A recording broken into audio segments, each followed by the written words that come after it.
Alhamdulillah, wassalatu wassalamu ala rasulillah wa ala alihi wa sahbihi wa man walah, wa la hawla wa la quwwata illa billah. Kita akan melanjutkan insyaallah ta'ala kajian fikih pada kitab Ad-Durarul Bahiyah fil Masailil Fiqhiyah karya Imam Al-Allamah Muhammad bin Ali Asy-Syaukani rahimahullahu ta'ala rahmatan wasi'ah. Kita masih pada bab syurutis shalah, bab syarat-syarat salat, yaitu bab yang ketiga dari kitab shalah. Pada pertemuan sebelumnya telah kita jelaskan ucapan al-muallif rahimahullah bahwasannya seorang yang melakukan salat tidak boleh mengenakan pakaian dengan cara istimalus sanna, juga tidak boleh as-sadal, dan tidak boleh melakukan isbal, yakni memanjangkan pakaiannya sampai melewati mata kaki. Ini bagi laki-laki. Adapun bagi wanita, ulama seluruhnya sepakat boleh bagi wanita melakukan isbal. Boleh bagi wanita melakukan isbal, bahkan diwajibkan bagi wanita untuk menutup kakinya, baik di dalam salat maupun di luar salat. Di luar salat juga diwajibkan apabila ada laki-laki yang bukan mahramnya atau bukan suaminya. Kedua telapak kakinya pun harus ditutup. Iya. Dan juga tidak boleh bagi orang yang melakukan salat melakukan kaftus thiyab, menggulung pakaiannya atau melipat pakaiannya, seperti yang sering kita lihat banyak orang melipat lengan bajunya atau lengan atau celananya. Ini tidak boleh. Ini tidak boleh di dalam salat. Di luar salat tidak ada masalah. Kalau dalam salat tidak boleh. Tapi bagaimana kalau seorang yang tidak melipat pakaian, lalu ternyata pakaiannya menutupi mata kaki. Maka dalam keadaan seperti ini, lebih ringan dia melipat pakaiannya. Lebih ringan dia melipat pakaiannya daripada dibiarkan pakaiannya menutupi mata kaki. Sebab ancaman-ancaman terhadap orang yang menutupi mata kakinya dengan pakaiannya itu lebih besar, dan hadis-hadis yang mutawatir menunjukkan hal itu diharamkan, bahkan termasuk dosa besar. Oleh karena itu yang lebih afdal dan bahkan seharusnya, kalau seorang memiliki pakaian sampai melewati mata kaki harus dia potong. Iya. Adapun qaftus sya'r, tidak boleh mengikat rambut. Juga disebutkan para ulama apakah ini khusus bagi laki-laki atau juga bagi wanita. Maka Syekh Al-Albani rahimahullah ta'ala menjelaskan, juga Syaukani rahimahullah dinukil dari Al-Imam Al-Iraqi, bahwasannya ini khusus bagi laki-laki. Dengan alasan rambut bagi wanita adalah aurat.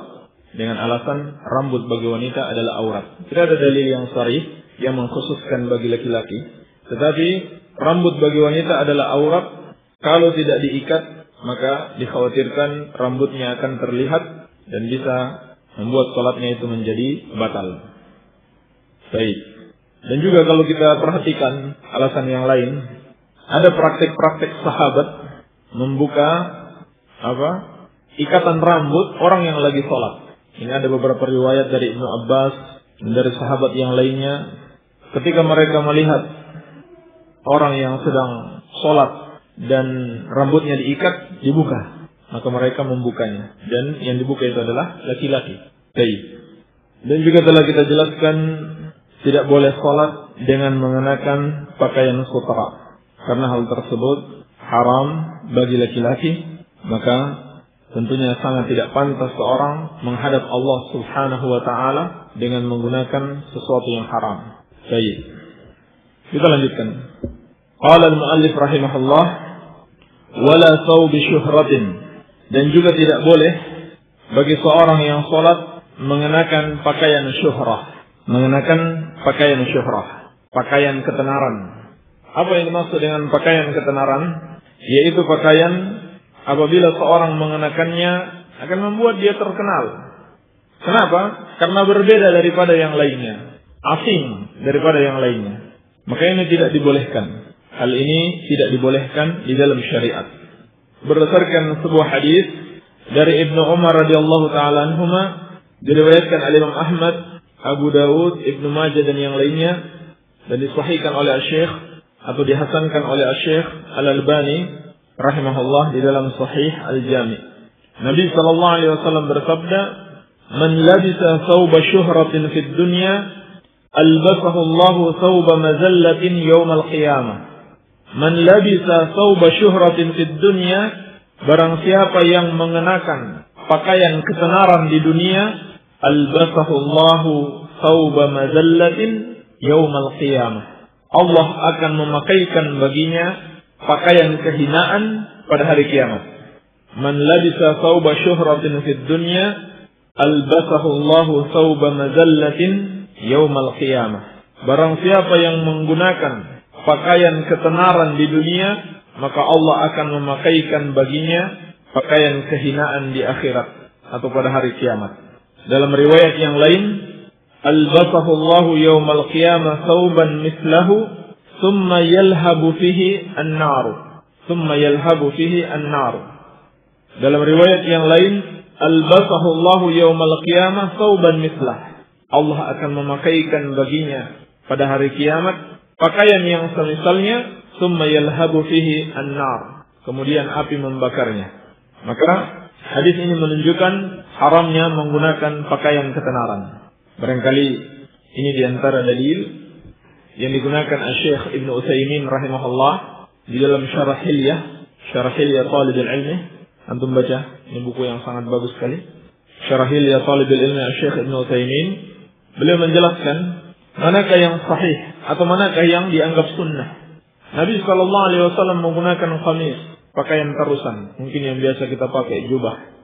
Dan itu adalah pakaian yang biasa digunakan orang Arab pada waktu itu. Jadi sunnah di situ ada dua sisi kata beliau. Pertama pada zat pakaiannya, yang kedua pada perbuatan Nabi SAW mengikuti pakaian kaumnya. Beliau menguatkan pendapat yang kedua. Sunnah di situ adalah perbuatan Nabi Sallallahu Alaihi Wasallam mengikuti adat kaumnya. Tentunya selama itu tidak dosa, selama itu bukan suatu dosa, maka ini yang sunnah. Sebab kalau seorang menggunakan pakaian ketenaran yang tidak biasa digunakan oleh kaumnya, maka terdapat ancaman seperti dalam hadis yang kita sebutkan tadi. Pakaian yang berbeda sehingga seorang itu lain sendiri, maka hal ini dilarang di dalam syariat.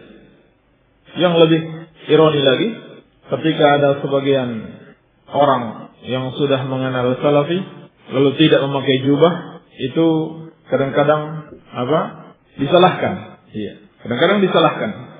Padahal tidak ada prinsip ahlus sunnah salafi itu memakai jubah. Tidak ada dalam prinsip salaf. Al-muhim pakaiannya sesuai syariat. Ini yang penting. Walaupun dalam prakteknya itu lihat saja kebiasaan. Mungkin dalam satu negeri, di satu desa dengan desa yang lain berbeda. Di sini, alhamdulillah sudah terbiasa orang pakai jubah. Dan memang itu bagus, terutama di dalam sholat. Sebagaimana yang sudah kita bahas. Terutama dalam sholat. Tetapi, apabila seorang menggunakan pakaian kaumnya di desa yang lain, karena jubah belum mereka kenal atau mereka anggap asing, maka itu bagus. Maka hal itu bagus, dan itu termasuk sunnah, sebagaimana yang dijelaskan Syekh Ibnu Utsaimin rahimahullahu taala. Baik. Qala al-muallif rahimahullah, walam maghtubin, dan tidak boleh seorang yang melakukan salat itu mengenakan pakaian hasil rampasan atau hasil curian. Ini hukumnya haram berdasarkan ijma' ulama. Jelas mencuri atau menggunakan barang curian walaupun yang mencuri orang lain dalam keadaan kita tahu itu barang curian, maka ini hukumnya haram berdasarkan ijma'. Baik. Dan yang tidak disebutkan oleh al-muallif rahimahullah dan sangat penting sekali, yaitu juga dilarang bagi orang yang melakukan salat dalam keadaan dia mengenakan pakaian yang terdapat padanya gambar bernyawa.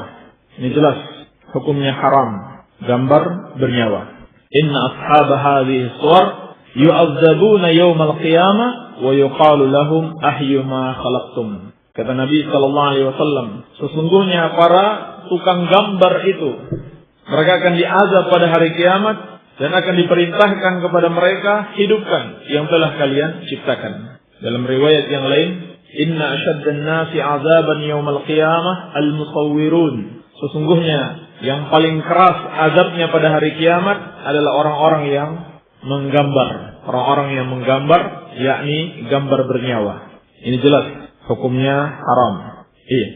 Maka lebih haram lagi kalau digunakan di dalam sholat. Lalu bagaimana gambar di dalam uang atau di jam tangan atau yang semisalnya? Maka pernah ditanyakan kepada Syekh Ibnu Baz rahimahullah, tidak ada masalah kalau seorang menyimpan gambar tersebut tidak terlihat.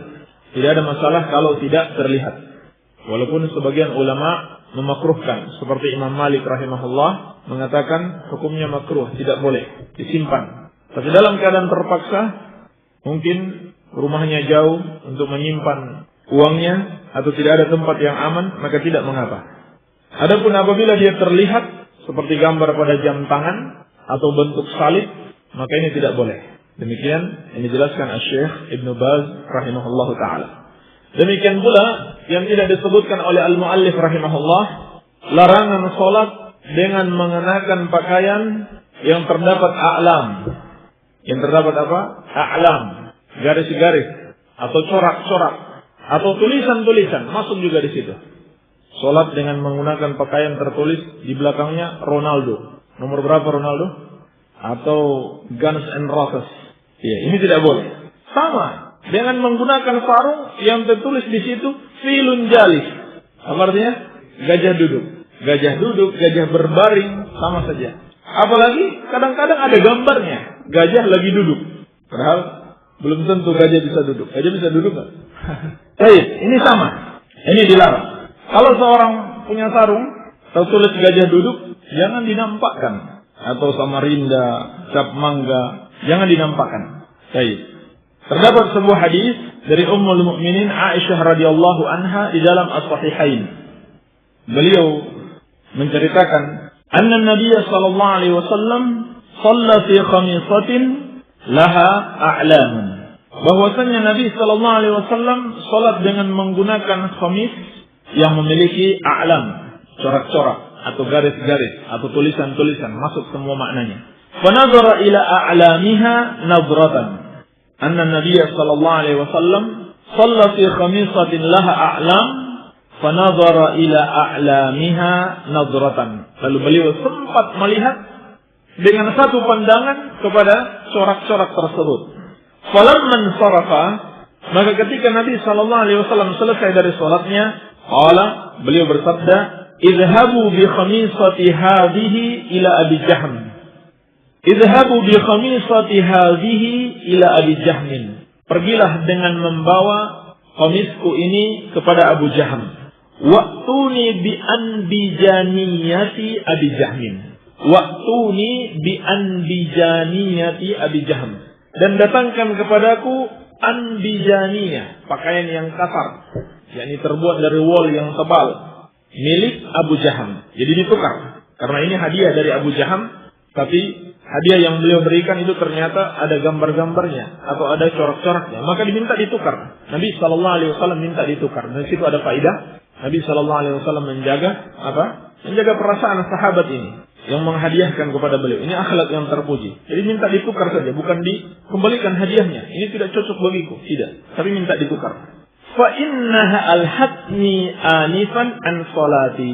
Fa innaha alhatni anifan an salati. Karena kata Nabi sallallahu alaihi wasallam, pakaian tersebut telah melalaikan aku tadi dari salatku. Jelas, Rasulullah sallallahu alaihi wasallam saja sampai bisa terganggu, apalagi kita yang bergaris-garis. Maka yang lebih afdal itu pakaian yang polos. Pakaian dalam salat itu yang polos. Iya. Termasuk juga tempat yang di situ ada gambar-gambar. Kalau gambar-gambar bernyawa maka hukumnya haram, dan kalau bukan gambar-gambar bernyawa maka diusahakan untuk dihindari, karena itu dapat mengganggu salat. Namun anehnya banyak sekali kita lihat masjid dibuat gambar-gambar, dibuat tulisan-tulisan. Jelas kalau orang melihat tulisan tersebut akan terganggu salatnya. Dibuat ukiran-ukiran, bahkan karpet atau alas yang digunakan untuk sholat, gambarnya luar biasa bagusnya. Gambar masjid, iya. Yaitu apa? Sejadah. Ini sebetulnya sangat mengganggu sholat. Sulit sekali orang bisa khusyuk kalau sholat di tempat-tempat seperti ini. Disebutkan dalam riwayat Bukhari dari Ummul Mukminin Aisyah radhiyallahu anha atau dari Anas, beliau berkata, "Kanat kiramun li Aisyah satarat bihi janiba baitiha." Kata Anas bin Malik radhiyallahu anhu, "Kanat kiramun li Aisyah." Aisyah radhiyallahu anha memiliki kain gorden. Satarat bihi janiba baitiha, yang beliau gunakan untuk menutup salah satu sisi rumahnya. Faqala Nabi sallallahu alaihi wasallam. Maka Nabi sallallahu alaihi wasallam bersabda, "Amiti anna kiramaki hadza. Amiti anna kiramaki hadza." Jauhkan dari kami gorden kamu ini. Fa innahu la tazalu tasawiruhu ta'ridu fi salati. Fa innahu la tazalu tasawiruhu ta'ridu fi salati. Karena sesungguhnya tidak henti-hentinya gambar-gambar yang ada dalam gorden tersebut mengganggu salatku. Ini Nabi sallallahu alaihi wasallam bisa terganggu dengan adanya gambar-gambar, apalagi kita. Maka ini salah satu sebab seorang itu tidak khusyuk dalam salat, karena adanya gambar-gambar seperti ini. Maka masjid itu tidak boleh dihias-hias. Termasuk bid'ah di dalam masjid menghias-hiasi masjid. Apakah dengan kaligrafi, dengan tulisan-tulisan Arab, atau dengan menuliskan nama-nama Allah Subhanahu wa taala, atau dengan mengukir-ngukirnya, ini semua tidak ada contohnya dari Nabi sallallahu alaihi wasallam. Iya, alhamdulillah kita sudah selesai dari penjelasan pakaian-pakaian yang tidak dibolehkan di dalam salat. Masih ada tersisa satu pembahasan dalam bab syurut shalah, yaitu tentang istiqbalul Ka'bah. Insyaallah taala kita lanjutkan besok istiqbalul Ka'bah. Kalau Ustaz Abu Jundi enggak ngisi, kita lanjutkan besok. Namun perlu kita tambahkan satu faedah penting lagi, yaitu tentang hukum salat dengan menggunakan pakaian-pakaian tersebut. Kalau al-muallif rahimahullah jelas menyebutkan di dalam syarat-syarat salat. Berarti syarat. Sehingga kalau seorang mengenakannya batal salatnya. Baik. Tetapi di situ ulama berbeda pendapat tentang hukum salat dengan menggunakan pakaian yang haram atau di tempat yang haram. Apakah dia termasuk syarat sahnya salat menjauhi hal tersebut atau salatnya tetap sah? Pendapat yang pertama, la tasihhu shalah. Salatnya tidak sah. Ini zahir pendapat Asy-Syaukani rahimahullah. Walaupun pada sebagian yang beliau sebutkan dalam Nailul Awtar, beliau mengatakan tidak sampai batal. Tetapi zahir dimasukkan dalam syurutus shalah, menunjukkan beliau berpendapat salatnya tidak sah. Dan ini masyhur dalam mazhab Ahmad, Ibnu Hazm, dan ini yang dipilih oleh Syekhul Islam Ibnu Taimiyah rahimahullah. Sebagaimana dalam Majmu' Al-Fatawa juz ke-21 halaman 89. Salatnya tidak sah. Dalilnya apa? Hadis Ibnu Umar. Hadis Ibnu Umar marfu'an. Man ishtara thawban bi 10 dirham, barang siapa membeli satu pakaian dengan harga 10 dirham, wa fihi dirhamun haram. Dan di situ ada 1 dirham yang haram. Ini dari 10, 9 uang halal, yang 1 uang panas. Uang panas. Ini uang haram. Maka lam tuqbalahu salatun ma dama alaih. Tidak diterima salatnya sepanjang dia mengenakan pakaian tersebut. Tetapi hadisnya dhaif. Hadisnya dhaif sehingga tidak bisa dijadikan hujjah. Ini alasan yang pertama. Alasan yang kedua, bahwasanya pakaian itu berkaitan dengan rukun ibadah. Berkaitan dengan rukun ibadah dan syarat ibadah. Maka berpengaruh padanya. Setelah kita jelaskan, satrul aurah, menutup aurat termasuk apa? Syarat ibadah. Ini maka alasan yang kedua, ulama yang mengatakan tidak sah sebab pakaian itu merupakan syarat ibadah. Berbeda apabila pakaian tersebut atau sesuatu tersebut merupakan sesuatu yang apa? Ajnabiyan anha. Terpisah dari ibadah. Maka dia tidak berpengaruh pada ibadah tersebut. Contohnya apa? Berwudu dengan mengenakan bejana emas. Ini hukumnya haram. Tapi dia terpisah dengan sholat. Maka tidak berpengaruh pada sholat tersebut. Adapun pakaian menyatu dengan sholat. Ini alasan yang kedua. Ini 2 alasan. Baik. Ini pendapat yang pertama, salatnya tidak sah. Pendapat yang kedua, tasihhu salatuhu wa in asima bilubsihi. Tasihhu salatuhu wa in asima bilubsihi. Salatnya sah meskipun orang yang mengenakan pakaian tersebut berdosa. Salatnya sah meskipun orang yang mengenakannya berdosa, karena dia menggunakan pakaian yang haram. Dan ini pendapat Abu Hanifah, Malik dan Syafi'i. Pendapat Abu Hanifah, Malik dan Syafi'i, dan ini yang rajih. Ini yang kuat. Kenapa? Karena pertama hadisnya dhaif tadi. Hadisnya dhaif tidak bisa dijadikan sebagai hujjah. Iya. Kemudian yang kedua, alasan yang kedua, karena nas yang melarang atau dalil yang melarang salat dengan mengenakan pakaian yang haram, apakah pakaian sutra, isbal, dan lain sebagainya yang telah kita sebutkan, iya. Maka itu adalah larangan mengenakan pakaian tersebut, bukan larangan salat dengan mengenakan pakaian itu.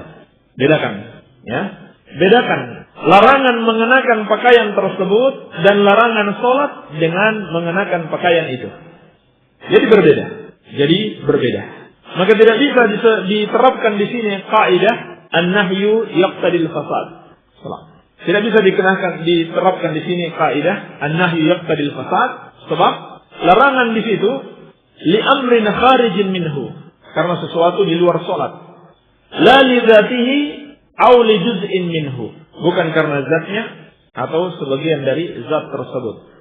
Tetapi yang digunakan di situ adalah qaidatu infikakil jihah. Qaidatu infikakil jihah.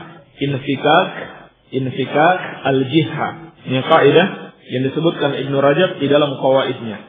Qaidatu infikakil jihah, yakni kaidah infikakil jihah, terpisah arah pelarangannya. Yakni dalil tidak mengatakan kamu jangan sholat dengan mengenakan pakaian sutra misalkan. Tetapi dalil mengatakan kamu jangan memakai pakaian sutra. Baik. Dan juga, jadi ini alasan yang pertama. Ini yang rajih dengan kaidah tersebut, dengan alasan yang pertama. Alasan yang kedua adalah dalil yang telah kita sebutkan, yaitu hadis Uqbah bin Amir yang diriwayatkan oleh Al-Imam Al-Bukhari dan Imam Muslim. Hadis tentang larangan menggunakan pakaian sutra di dalam salat. Kata Uqbah bin Amir radhiyallahu anhu, "Uhdiya ila Rasulillah sallallahu alaihi wasallam farruju haririn falabisahu." Ini kita sudah sebutkan kemarin. Nabi sallallahu alaihi wasallam diberikan hadiah pakaian sutra lalu beliau mengenakannya. Dijelaskan dalam riwayat yang lain, ini sebelum diharamkannya sutra bagi laki-laki. Tsumma shalla fihi. Kemudian beliau salat padanya. Tsumma sarafa fanaza'ahu naz'an 'anifan syadida. Kemudian beliau bangkit dari salatnya, lalu beliau melepaskan pakaian sutra tersebut dengan keras, kalkarih lahu, sebagaimana orang yang benci dengan pakaian tersebut. Tsumma qal, kemudian beliau bersabda, la yanbaghi hadza lil muttaqin. Ini tidak pantas bagi orang-orang yang bertakwa. Pakaian sutra itu tidak pantas bagi orang yang bertakwa. Ini dalil lebih pasti yang mana? Bagi yang mengatakan salatnya tidak sah atau salatnya sah? Salatnya tidak sah. Gimana sisi pendalilannya? Baik, ada pendapat yang lain? Salatnya sah tapi berdosa. Sisi pendalilannya gimana? Nabi sallallahu alaihi wasallam tidak mengulangi salatnya. Ahsan, barakallahu fikum. Nabi sallallahu alaihi wasallam tidak mengulangi salatnya. Berarti salatnya sudah sah. Baik. Tetapi ini patut diberikan catatan. Sebagian ulama menjelaskan kalau seorang dengan sengaja mengenakan pakaian yang haram dalam keadaan dia memiliki pilihan untuk mendapatkan pakaian yang halal, maka salatnya tertolak. Salatnya tertolak. Ini pendapat sebagian ulama, seperti zahir dari pendapat Majduddin Ibnu Taimiyah. Siapa beliau? Majduddin Ibnu Taimiyah, kakeknya Syekhul Islam. Di dalam Muntaqa al-Akhbar min ahadithi Sayyidil Akhyar. Muntaqa al-Akhbar min ahadithi Sayyidil Akhyar. Ini yang disyarah Asy-Syaukani, yang beliau berjudul Nailul Awtar. Nailul Awtar adalah syarah Muntaqa al-Akhbar karya Majduddin Abul Barakat Ibnu Taimiyah, kakeknya Syekhul Islam Ibnu Taimiyah rahimahullahu taala. Beliau menyebutkan pada babus shalah fi thawbil harir wal ghasab. Bab tentang sholat dengan mengenakan pakaian sutra dan pakaian curian. Beliau sebutkan di situ hadis apa? Hadis man 'amila amalan laisa 'alaihi amruna fa huwa raddun. Barang siapa yang mengerjakan suatu amalan tidak ada padanya perintah kami, maka amalan itu tertolak. Iya. Jadi tentunya tidak boleh seorang menyengaja untuk menggunakan pakaian yang haram. Baik, permasalahan. Apabila seorang tidak menemukan pakaian selain pakaian yang haram. Apabila seorang tidak menemukan pakaian selain pakaian yang haram, apa yang harus dia lakukan? Apakah dia sholat dengan mengenakan pakaian tersebut atau dia sholat sambil telanjang? Maka di sini ada perincian. Pertama, apabila pakaian haram tersebut diharamkan karena hak Allah Subhanahu wa taala. Seperti apa? Pakaian sutra, pakaian yang bergambar, ini diharamkan karena hak Allah Subhanahu wa taala. Maka yang dia lakukan adalah mengenakan pakaian tersebut. Dalam keadaan darurat tidak ada selain pakaian itu, hendaklah dia gunakan pakaian tersebut. Yang kedua, kalau pakaian itu diharamkan li haqqil ibad, karena pelanggaran terhadap hak hamba-hamba Allah. Seperti apa? Pakaian curian. Ini diharamkan karena hak hamba-hamba Allah Subhanahu wa taala. Maka di sini juga ada dua perincian. Perincian yang pertama, kalau kira-kira dimaklumi dia ridho kalau dipakai untuk sholat. Seorang mencuri pakaian temannya, tiba-tiba dia dihadapi dalam suatu keadaan tidak ada pakaian lain kecuali pakaian temannya tersebut. Maka dia perkirakan temannya ini insya Allah ridho dipakai untuk sholat. Walaupun dia sudah curi, tapi kalau dipakai untuk sholat, insya Allah dia ridho. Maka dia pakai, tidak masalah. Maka dia pakai. Tetapi kalau dia tidak diketahui dia ridho atau tidak, bahkan kalau sudah diketahui dia benci, dia tidak suka walaupun dipakai untuk sholat, maka dia tidak boleh mengenakan pakaian tersebut, tapi dia sholat dalam keadaan tidak menggunakan pakaian. Ini disebutkan Asy-Syaikh Ibnu Utsaimin rahimahullah taala dalam Asy-Syarhul Mumti' juz kedua. Beliau bagus, banyak penjelasan di situ. Iya. Dan juga pendapat sholatnya sah, tetapi seorang itu berdosa mengenakan pakaian yang haram, itu juga dikuatkan oleh Syekh Ibnu Utsaimin di dalam Asy-Syarhul Mumti'. Baik. Ada beberapa pertanyaan yang masuk. Ada orang yang dikasih tahu oleh ana kalau itu bid'ah, tidak ada contohnya dari Rasulullah sallallahu alaihi wasallam. Malahan menjawab kumaha cek urang we. Ana malahan dibenci. Tolong jawab bagaimana? Nasihati saja bahwasannya bid'ah itu terlarang berdasarkan dalil.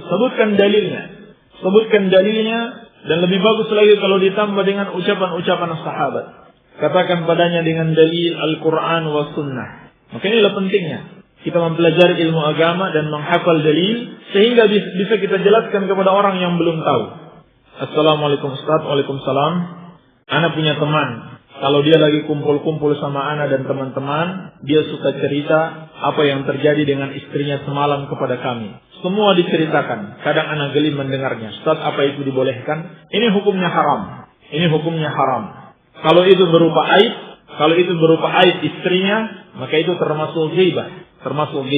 Adapun kalau itu berupa hubungan kemesraan antara dia dengan istrinya, maka ini hukumnya haram, bahkan dia menyerupai syaitan. Seperti dalam hadis yang diriwayatkan oleh Imam Tabrani dari Asma binti Yazid radhiyallahu anha. Nabi sallallahu alaihi wasallam bersabda, "Asa rajulun yuhadditsu bima yakunu bainahu wa baina ahli."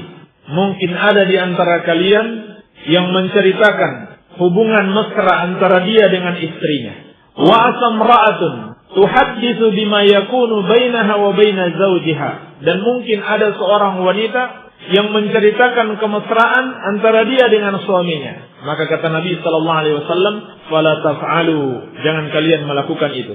Fa inna mithla dzalik mathalu syaitan, fa inna mathalu dzalik mathalu syaitan, atau fa inna mithla dzalik mithlu syaitanin laqiya syaitanatan fi dhahri at-tariq. Karena yang seperti itu adalah seperti syaitan bertemu dengan syaitan perempuan. Syaitan laki-laki bertemu dengan syaitan perempuan fi dhahri at-tariq, di tengah-tengah jalan. Wa ghasyiha wan nasi yanzurun. Lalu dia berzina dengan syaitan tersebut dan dalam keadaan manusia melihatnya. Jadi seperti itu perumpamaannya. Seperti syaitan, laki-laki dan syaitan perempuan yang berzina dan disaksikan oleh orang-orang. Maka tidak boleh menceritakan hubungan mesra antara suami istri. Baik, Ustaz, salat hajat dikerjakan apa benar ada tuntunannya dari Rasul sallallahu alaihi wasallam? Mohon dijawab. Pernah ditanyakan kepada Lajnah Daimah dan jawabannya tidak ada hadis yang sahih yang menjelaskan adanya salat hajat. Tidak ada hadis yang sahih menjelaskan adanya salat hajat. Bismillah, bagaimana hukum mengantar mayit ke kuburan dan menziarahinya bagi perempuan? Karena hampir setiap minggu kakak perempuan saya berziarah ke kuburan mertuanya.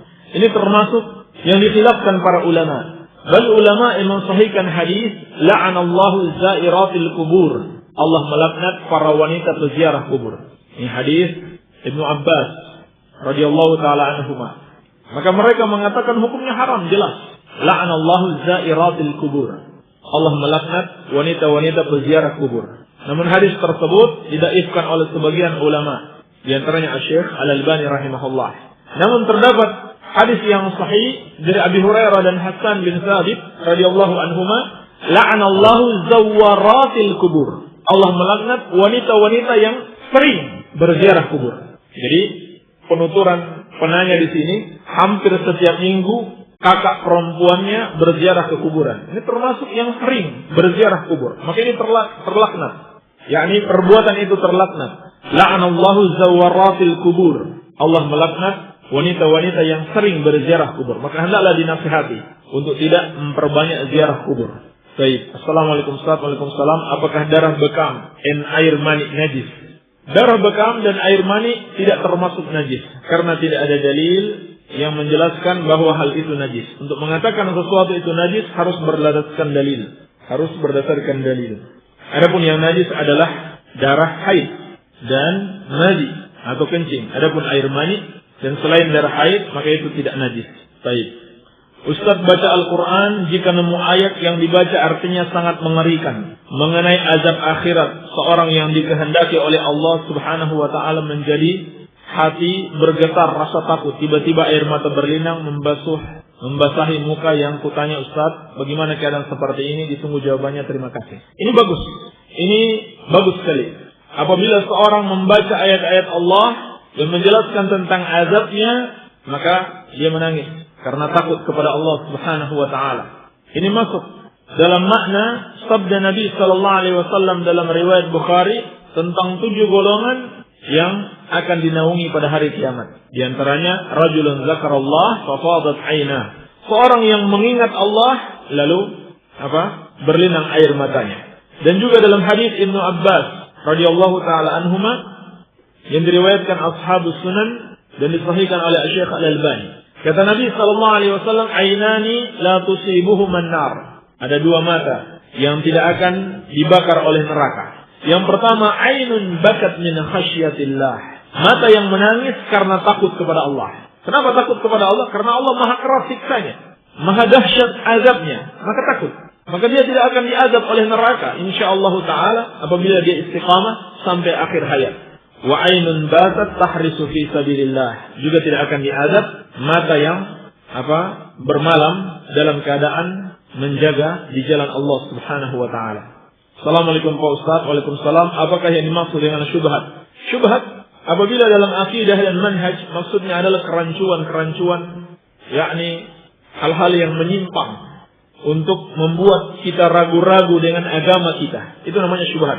Hal-hal yang ucapan-ucapan yang membuat kita menjadi ragu dengan akidah yang benar. Itu namanya syubhat. Kalau dalam harta, seperti dalam makanan, minuman, pakaian, maka yang dimaksud syubhat itu adalah sesuatu yang belum jelas, dia halal atau haram. Maka tergantung orang yang mengucapkan maksudnya yang mana. Assalamualaikum Ustaz. Waalaikumsalam. Bagaimana kalau yang memberi ceramah agama itu ustaz yang suka melakukan bid'ah, yang suka ngambil sunnah 50%, 50%.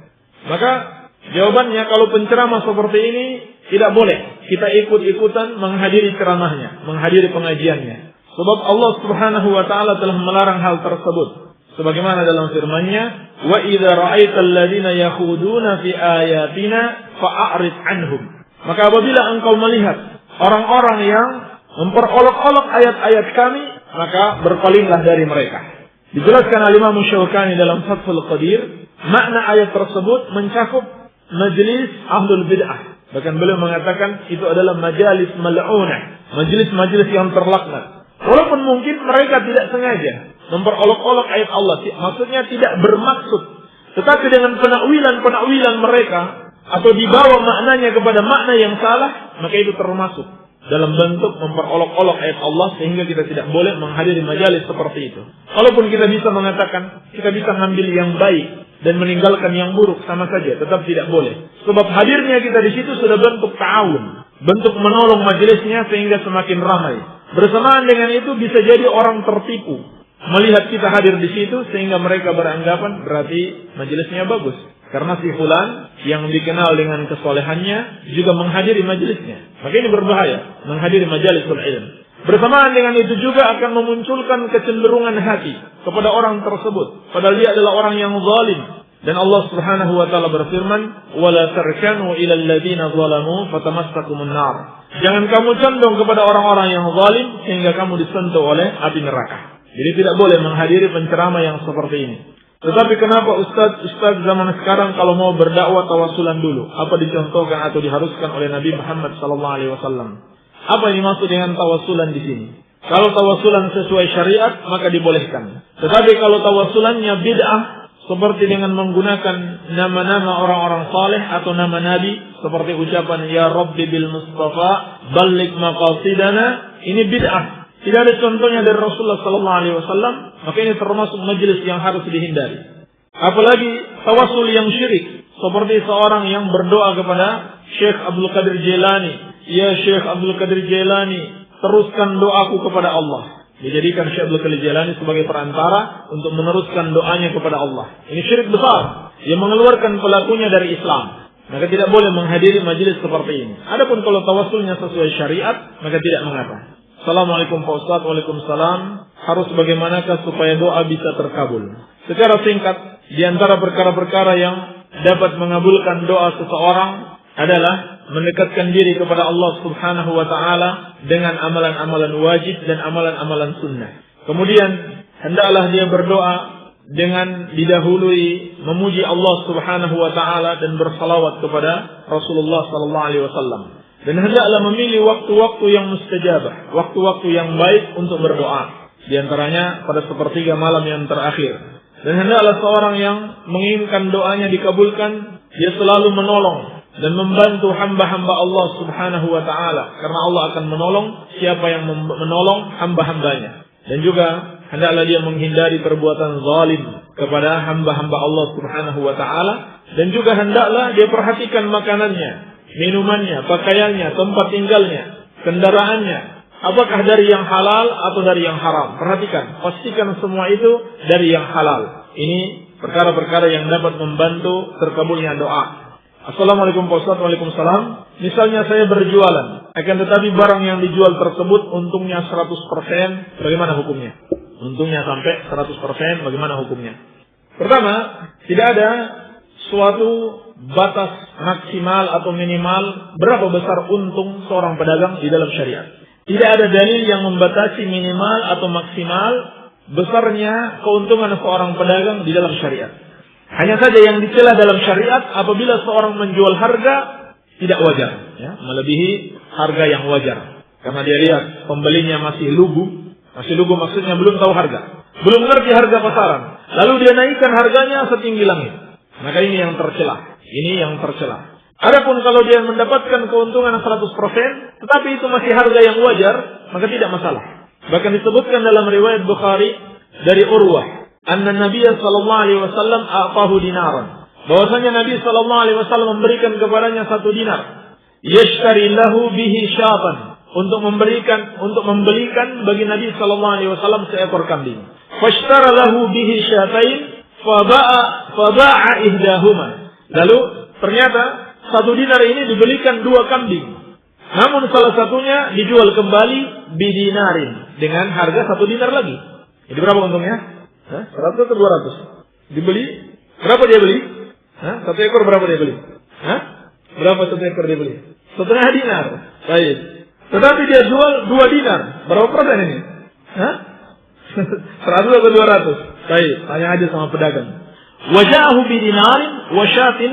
Lalu dia mendatangi Nabi sallallahu alaihi wasallam dengan membawa 1 dinar dan 1 ekor kambing. Jadi dinar yang diberikan tidak berkurang, tetapi kambing sudah dia dapat. Fada'alahu bil barakah fi bai'ihi. Maka Nabi sallallahu alaihi wasallam mendoakan keberkahan bagi beliau dalam perniagaannya. Wa kana law ishtara turab la rabiha fihi. Dan disebutkan Urwah, andaikan dia membeli tanah, sesungguhnya dia akan mendapatkan keuntungan. Tanah saja yang dia beli, dia akan dapat keuntungan. Karena apa? Berkah doa Nabi sallallahu alaihi wasallam. Baik, pertanyaan yang terakhir. Assalamualaikum Ustaz. Waalaikumsalam. Ada sekelompok orang dari kaum muslimin yang meyakini bahwa demokrasi itu ideologi setan. Jadi katanya kaum muslimin itu tidak boleh taat pada pemerintah yang menganut demokrasi ideologi setan. Ustaz, apa mereka benar? Di satu sisi mereka benar, di sisi lain mereka salah. Benar mereka mengatakan demokrasi itu ideologi setan. Tidak ada dalam Islam, bahkan sangat bertentangan dengan ajaran Islam. Yang namanya demokrasi bertentangan dengan ajaran Islam. Yang namanya pesta-pesta demokrasi bertentangan dengan ajaran Islam. Demokrasi itu prinsipnya benar atau salah, kalau dianut oleh kelompok mayoritas, maka dapat diterima, dapat dipaksakan menjadi suatu undang-undang. Ini prinsip demokrasi. Yang penting minimal 50,1% minimal. Lebih banyak yang mendukung sesuatu, maka itu bisa diterima. Jadi kebenaran itu berdasarkan pada suara mayoritas. Kalau dalam Islam tidak. Benar atau salah diukur oleh Al-Quran wa Sunnah. Walaupun seluruh makhluk menganggap salah, tetapi Al-Quran wa Sunnah membenarkan, maka itu adalah kebenaran. Walaupun seluruh makhluk menganggap sesuatu adalah kebenaran, tapi Al-Quran wa Sunnah menganggap salah, maka itu salah. Inilah Islam. Tidak mengikuti paham mayoritas. Iya. Dan bahkan Allah Subhanahu wa taala telah menjelaskan, wa in tuti aktsara man fil ardi yudilluka an sabilillah. Kalau kamu mengikuti kebanyakan orang di muka bumi ini, niscaya mereka akan menyesatkan kamu dari jalan Allah. Wa qalilun min ibadiy syakur. Dan sedikit dari hamba-hambaku yang bersyukur. Kalau begitu mayoritas umat, mayoritas manusia berada di atas kesesatan. Iya. Tetapi orang yang mengatakan tersebut salah. Sebagaimana dalam pertanyaan, katanya tidak boleh taat kepada pemerintah yang menganut demokrasi ideologi setan.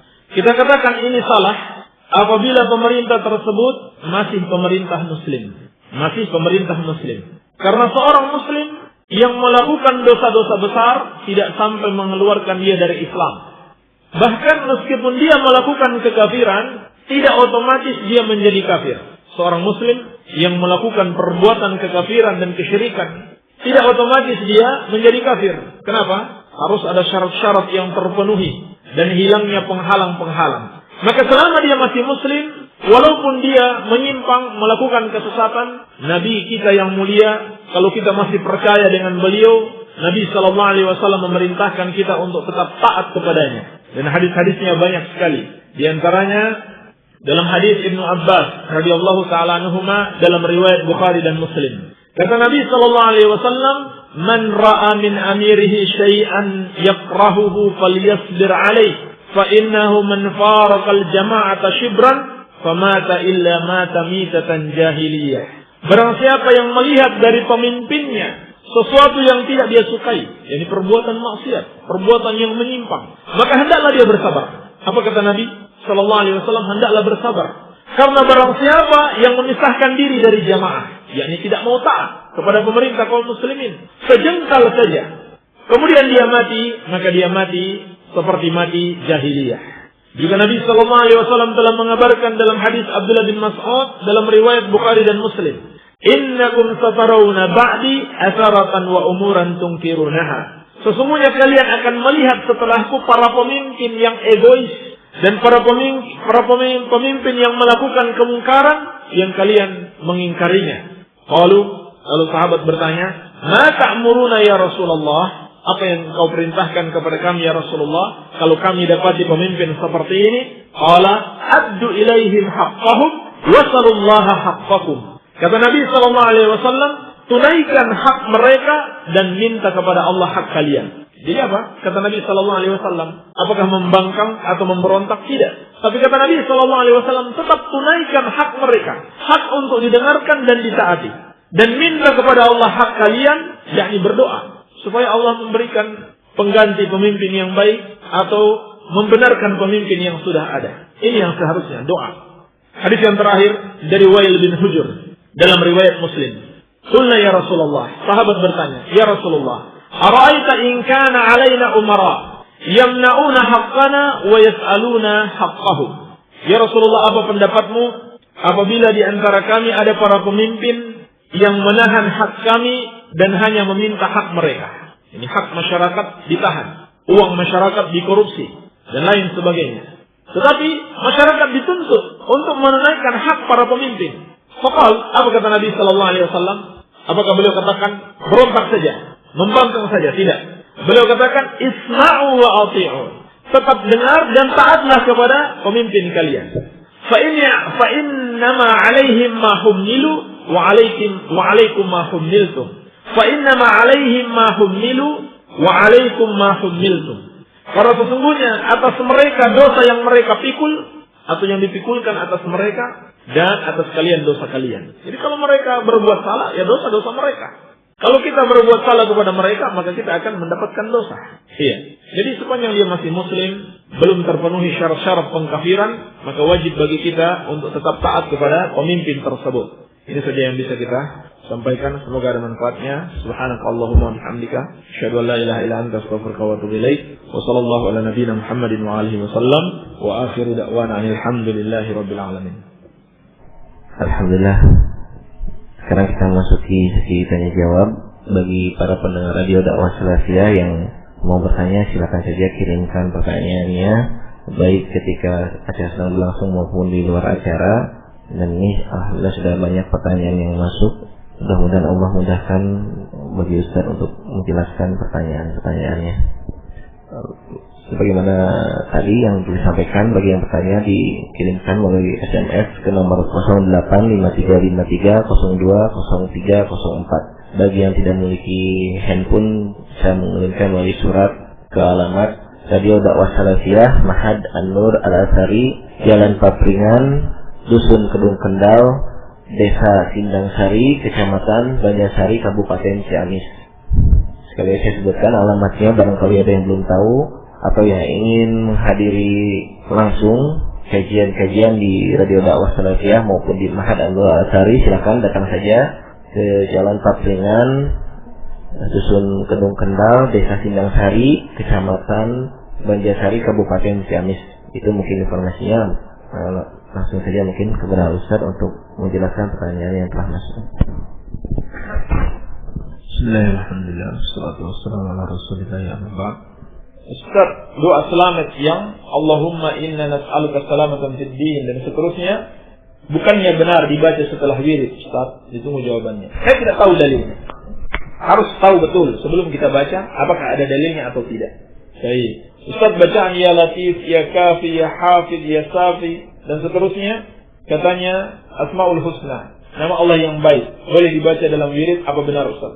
Ini tidak jelas ya, maunya apa ini? Ya Yawi, ya Wafi, ya Karim. Ya Karim ya nama Allah. Ya Safi atau ya Syafi. Ini afwan kalau ditulis dengan bahasa Indonesia agak sulit kita memahaminya. Apa maknanya? Apakah ini benar-benar Asmaul Husna atau tidak? Al-Muhim, yang dimaksud dengan Asmaul Husna, kalau ada dalilnya bahwa itu adalah nama Allah. Kemudian membaca dengan memanggil Allah itu sifatnya di dalam doa. Sifatnya dalam doa. Ini kita katakan, Ya Rahman, irhamni. Ya Rahman, irhamni. Ya Rahman, irhamni. Ya Allah, yang Rahman. Rahman adalah asma Allah husna. Irhamni, rahmatilah aku. Jadi ada yang kita minta. Kalau kita ucapkan Ya Rahman, Ya Rahman, Ya Rahman terus, itu anak tidak tahu dalilnya. Kalau ada seperti itu zikir, tanpa ada yang kita minta. Sama kalau kita ingin sesuatu dari seseorang, lalu kita hanya sebut namanya Ya Ahmad, Ya Ahmad, Ya Ahmad. Mau minta apa? Ya harus jelas. Mau minta apa gitu? Jadi lafaz zikir harus benar-benar mengikuti petunjuk Rasulullah Sallallahu Alaihi Wasallam. Dan dibolehkan kalau kita menyebut nama Allah lalu meminta sesuatu yang sangat berhubungan dengan nama tersebut. Seperti mau minta rezeki, kita ucapkan Ya Razzaq, wahai Zat yang Maha memberikan rezeki, berikanlah aku rezeki. Mau minta rahmat, kita kata-kata Ya Rahman, Ya Rahim. Baik, dan seterusnya. Ma'rifat yang saya dengar selalu menjaga lisannya dengan zikir. Apa itu betul Ustaz? Mohon penjelasan. Muhammad Banjar. Ma'rifat apa maksudnya ini? Kalau maksud dengan ma'rifatullah, mengenal Allah Subhanahu wa taala, tidak cukup dengan lisan, dengan menjaga lisan dengan zikir.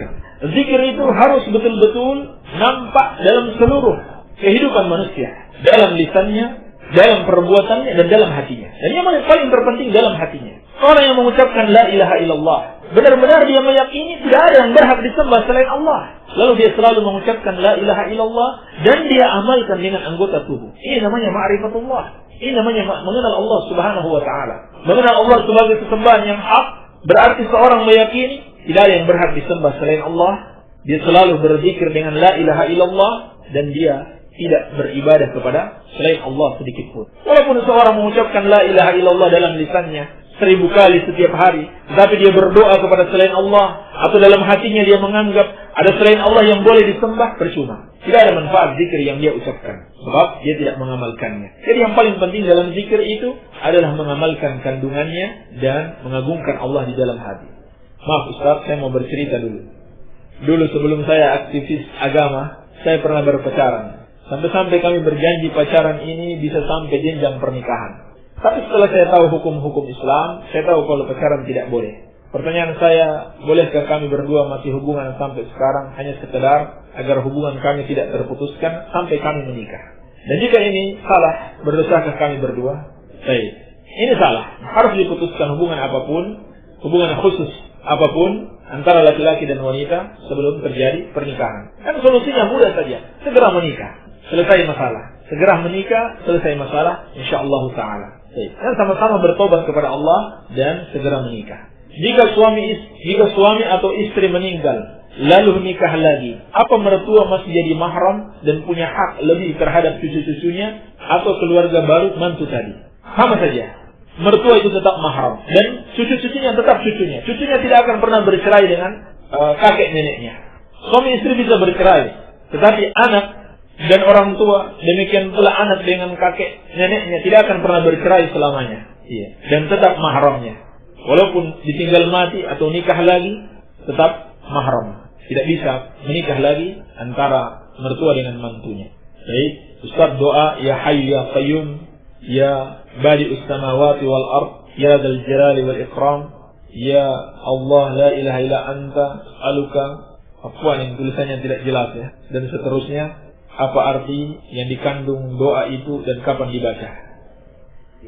Nama-nama Allah Subhanahu wa taala yang disebutkan. Ya, intinya, kalau tidak tahu dalil sudah jangan dibaca. Kalau mau diamalkan secara khusus, amalkan saja doa-doa yang sudah kita tahu jelas. Ini hadis riwayat siapa, dibaca kapan. Baik.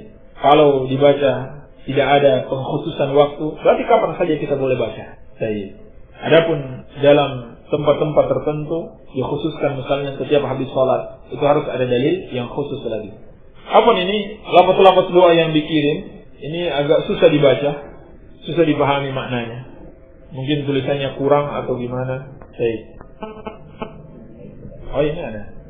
Bagaimana saya mau meninggalkan ajaran zikir yang 5.000 kali? Harus selesai dalam 1 hari 1 malam. Jika tidak dikerjakan katanya bisa bahaya. Karena saya karena saya sudah dibaiat termasuk sumpah kepada romo kiai itu. Jadi saya gimana Ustaz mengambil jejak yang benar dari hal itu yang menakutkan? Lebih baik yakin kepada Allah saja. Ustaz mohon dijawab. Ini termasuk bid'ah dan kesesatan. Tidak ada zikir yang seperti ini yang apabila tidak diamalkan akan bisa membahayakan seseorang. Demikian pula menentukan zikir sampai 5.000 kali harus selesai dalam sehari semalam. Dari mana? Dari mana dia dapatkan? Apakah dari Rasulullah SAW atau dari syaitan? Ini tidak benar. Ini termasuk kebid'ahan. Ajaran syaitan bukan dari Rasulullah SAW. Tinggalkan ajaran tersebut. Walaupun sudah disumpah, ini sumpah yang tidak dibenarkan di dalam syariat. Sumpah yang tidak dibenarkan di dalam syariat. Harus ditinggalkan. Tinggalkan saja tanpa harus khawatir dengan bahayanya. Tawakal kepada Allah Subhanahu wa taala, minta perlindungan dari Allah Subhanahu wa taala. Baik. Ini termasuk perbuatan bid'ah. Tidak boleh diamalkan terus-menerus. Ya, itu jelas memberatkan. Harus 5.000 kali dalam sehari semalam. Berzikir. Kalau mau berzikir sebanyak-banyaknya, silakan. Semampunya saja. semampunya saja, tidak harus menentukan jumlah yang tidak ditentukan oleh Rasulullah SAW. Ustaz, kalau seorang ibu meninggal saat melahirkan atau setelahnya, apakah matinya mati syahid? Tolong sertakan dalilnya ya Ustaz, apakah benar bahwa ibu sedang melahirkan itu sedang berjihad dan keutamaan seorang ibu itu daripada ayah adalah dilihat daripada saat melahirkan? Tolong sertakan dalilnya. Kalau disebutkan dalam hadis-hadis yang sahih seperti dalam hadis Abu Dawud dan Nasa'i, Nabi SAW bersabda, wal mar'atu tamutu bi jam'in syahidatun. Wanita yang meninggal karena kehamilannya maka dia syahidah. Dan hadis-hadis yang lain menunjukkan bahwasannya hal itu termasuk dari amal saleh. Wanita menghamil, menjaga kehamilannya dengan baik sesuai dengan amanah Allah Subhanahu wa taala, termasuk amal saleh dan termasuk bagian dari ujian. Karena tidak diragukan lagi kehamilan itu mengandung rasa sakit, apalagi dalam melahirkan, termasuk bagian dari ujian Allah Subhanahu wa taala. Apabila seorang bersabar menghadapi ujian tersebut dan mengharapkan pahala dari Allah Subhanahu wa taala, insyaallah matinya mati syahid. Apakah seorang ibu itu harus menjaga kehamilannya? Tolong sertakan dalilnya. Sudah jelas, harus menjaga kehamilannya sebab itu adalah nikmat dari Allah Subhanahu wa taala. Yani perintah untuk bersyukur, perintah untuk menjaga kenikmatan yang Allah berikan. Saya biasa infak dan sedekah sedikit karena mampunya saya di tempat musalah rombongan yatim. Itu setelah saya hindarkan diri. Lalu gimana Ustaz, sedekah dan infak saya yang benar harus diberikan kepada siapa? Diberikan kepada orang yang membutuhkan dari kalangan kaum muslimin yang fakir, miskin, atau kalau mau diberikan kepada kegiatan-kegiatan dakwah seperti mencetak buku-buku Islam atau menyebarkan kaset-kaset ceramah agama atau buat para penuntut ilmu yang membutuhkan, seperti itu. Bukan kepada acara-acara kebid'ahan. Baik. Pak Ustaz, apakah termasuk sabar jika mendapat ujian atau rasa sakit tapi menangis? Jadi maksud dengan sabar ketika ujian adalah habsun nafs anit tasakhut, menahan diri dari marah, itu saja. Menangis tidak ada masalah, tidak apa-apa menangis, sepanjang kita tidak marah, tidak murka dengan apa yang Allah Subhanahu wa taala timpakan kepada kita. Baik. Maaf kita pendengar radio Islam, dari tadi saya dengar bacaan qiraatul Quran, bacaannya bunyi gitu, maksudnya gimana ya? Nah, ini termasuk bagian dari qiraah, bacaan yang menjadi mazhab sebagian ulama. Dan ini qiraah sahihah. Jadi sebagaimana dalam fikih, qiraah juga ada mazhab-mazhabnya, ada bentuk-bentuk bacaannya. Dan ada yang sahih. Benar-benar itu juga berasal dari Rasulullah SAW dan para sahabatnya, cuma tidak terkenal di masyarakat. Tidak terkenal. Sekali-sekali kita putar di sini agar tahu, sehingga kalau misalnya dapati ada imam yang seperti itu, tidak kaget lagi. Ya mungkin di negeri kita tidak ada. Tapi kalau kita mungkin jalan-jalan ke luar negeri, ada yang baca seperti itu, tidak kaget. Jangan sampai kita tuduh, wah ini Islam apa ini? Kok bacaannya lain? Jangan sampai seperti itu. Karena itu ada bacaan para ulama dan asalnya dari hadis-hadis yang sahih. Ustaz, zikir di dalam wirid batas banyak jumlahnya berapa kali? Zikir apa? Wirid apa maksudnya? Ini pertanyaan yang tidak jelas. Kalau maksudnya zikir setelah sholat, seperti Subhanallah 33 kali, Alhamdulillah 33 kali, Allahu Akbar 33 kali, lalu disempurnakan 100 dengan La ilaha illallah wahdahu la syarikalah, lahul mulku wa lahul hamdu, wa huwa ala kulli syai'in qadir. Jadi harus lebih jelas lagi pertanyaannya, wirid kapan dibaca wiridnya dan zikir yang mana? Namun intinya, menentukan jumlah itu harus dengan dalil. Kita mengatakan ini dibaca 100 kali, mana dalilnya? 1000 kali, mana dalilnya? 5000 kali, mana dalilnya? Kalau tidak ada dalil penentuan jumlah, jangan kita tentukan jumlah sendiri. Baik. Apakah boleh dengarin murattal di MP atau kaset sambil ngikutin bacaannya? Padahal ada ayat yang memerintahkan untuk mendengar dan diam. yakni ayat wa idza quri'al Qur'an fastami'u lahu wa ansitu. Dan apabila dibacakan Al-Qur'an maka dengar dan diamlah. Kata Imam Mujahid rahimahullahu taala fi shalah wal khutbati yaumil Jum'ah. Ini maksudnya ayat ini di dalam salat dan pada khutbah hari Jumat. Kata Mubarak bin Fadalah dari Al-Hasan Al-Basri rahimahullahu taala, idza jalasta ila al-Qur'an wa ansit lahu. Apabila kamu duduk kepada Al-Qur'an maka diamlah. Artinya pada majlis khusus Al-Quran, kita datang misalkan di masjid, ada orang yang mengadakan majlis Al-Quran, maka harus kita diam mendengarkan. Ini maksudnya ayat tersebut. Kalau kita mau mengikuti untuk belajar, maka tidak ada masalah insyaallah ta'ala. Baik. Keterangan kalimat salawat atas Nabi Rasulullah SAW berkata bahwa siapa yang mengucapkan salawat kepadaku 1 kali, maka Allah mengucapkan salawat kepadanya 5 kali. Apa betul Ustaz? Kalau diamalkan, yang betul adalah sabda Nabi SAW, Man dzukirtu indahu falyusalli alayya. Siapa yang mendengarkan namaku disebut, maka hendaklah dia bersalawat kepadaku. Mengucapkan salawat seperti ucapan Allahumma salli ala Muhammad wa ala ali Muhammad dan seterusnya. Fa innahu man shalla alayya marratan sallallahu alaihi ashran. Karena sesungguhnya siapa yang bersalawat kepadaku 1 kali, maka Allah akan bersalawat kepadanya sebanyak 10 kali. Jadi bukan 5 kali, tapi 10 kali. Hadis diriwayatkan oleh Imam Tirmidzi dari Anas bin Malik dan disahihkan oleh Syekh Al-Albani rahimahullahu taala. Ini keutamaan salawat, ya bukan sekedar 5 kali, 10 kali. Siapa yang bersalawat kepada Nabi sallallahu alaihi wasallam 1 kali, Allah Subhanahu wa taala bersalawat kepadanya sebanyak 100 kali. 10 kali afwan. Baik, barangkali ini saja yang bisa kita jawab pada kesempatan ini. Lebih dan kurangnya saya mohon maaf. Yang benar itu dari Allah dan yang salah dari keburukan kami dan dari syaitan.